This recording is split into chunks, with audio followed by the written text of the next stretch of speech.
Hello snowboarders of the internet, I'm your host TC, and today I will be reviewing the Bataleon Goliath.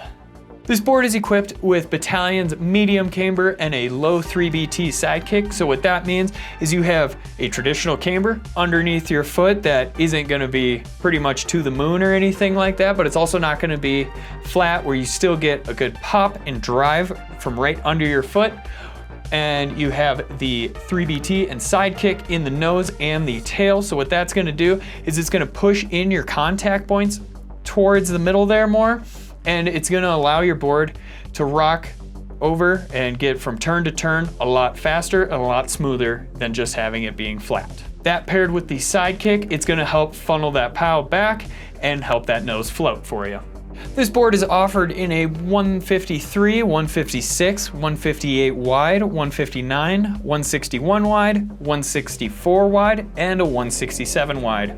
I rode this board at Copper Mountain where it was a warm sunny day, not too much of a breeze or anything like that, with some fresh corduroy. There were some icy spots out there, but for the most part it was just a great groomer day. Towards the end of the day it did get a little push piley out there, but really nothing to write home about.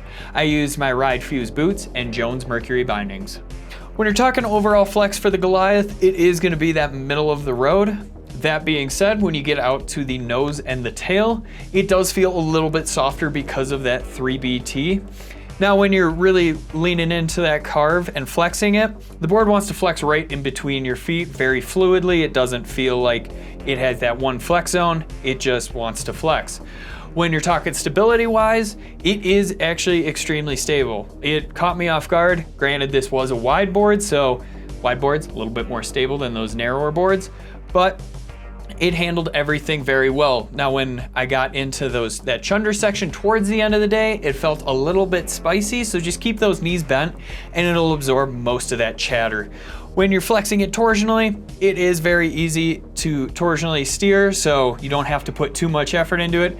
Just toe power that thing and it will turn for you. This board ollies pretty well actually, where it took me a little bit to figure it out, but once I did, it does ollie actually to the moon, honestly.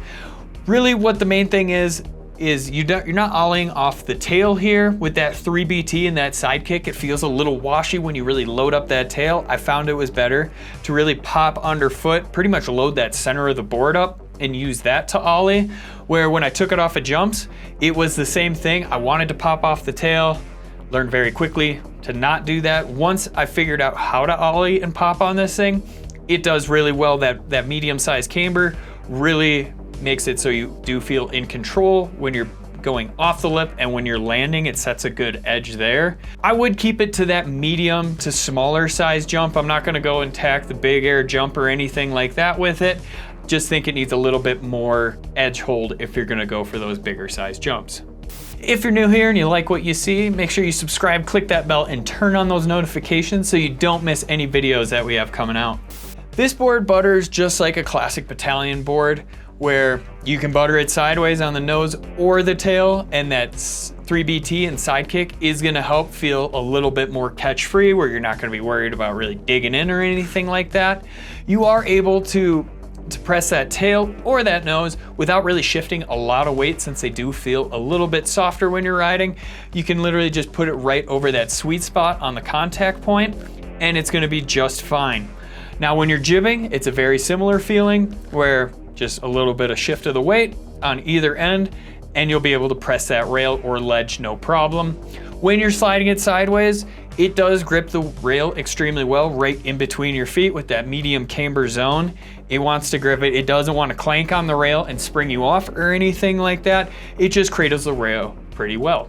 When it comes to carving the board, on those short, quick carves, it is very nimble edge to edge, which actually surprised me for it being a wide board. It did take me a little bit to get used to it, where you don't have that full contact point just because of the 3BT in it, where it shrinks that contact point or that effective edge pretty much to right outside of your bindings there. So once you get the hang of that, where you're driving a lot of it right in between your feet, then it gets a little bit easier, a little bit more smooth. So on those medium carves, it does hold up well. It's very cruisy, very smooth, and just really mows over anything in your way. When you get to those larger carves, It does the same thing. It holds very well.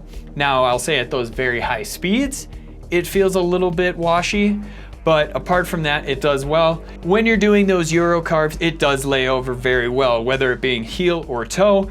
I didn't get any drag or anything like that, so feel free to just put it down and lay it over. Rider in mind, this person is pretty much gonna be an intermediate to advanced rider that needs one board to do everything. They don't have a special pow board, so they're gonna use these pow stances to set that board back, get a little bit extra float, and they're pretty much just gonna take the whole mountain for what it is. They're gonna go in the park a little bit, they're gonna go all mountain, try to find whatever terrain there is for them, but they're just hitting everything on this board. Why don't you support us further by heading on over to Angry Snowboarder VIP? Sure, I could explain it here, but we have a great video over there getting into it really in depth. Normally, I don't like those raised contact points. You know how I feel about the cruiser, but this one was different. Thank you, Bataleon. This was actually pretty awesome, where it took me a little to get used to. Definitely had to change my riding style on it, but after that, I really did enjoy it. If you're looking for me to tear this thing apart like the cruiser, I'm sorry I let you down. This board is really fun. Comparable boards, the Jones Mountain Twin, the Capita Mercury, and the Ride Shadowban. Recommended bindings, the Bataleon Astro Asym, the Yes Select, and the Union Force. Did you like this review? Good. Why don't you go check out one of the reviews for the comparable boards, or if you missed the cruiser review and you want a nice little laugh, go ahead and watch that one too.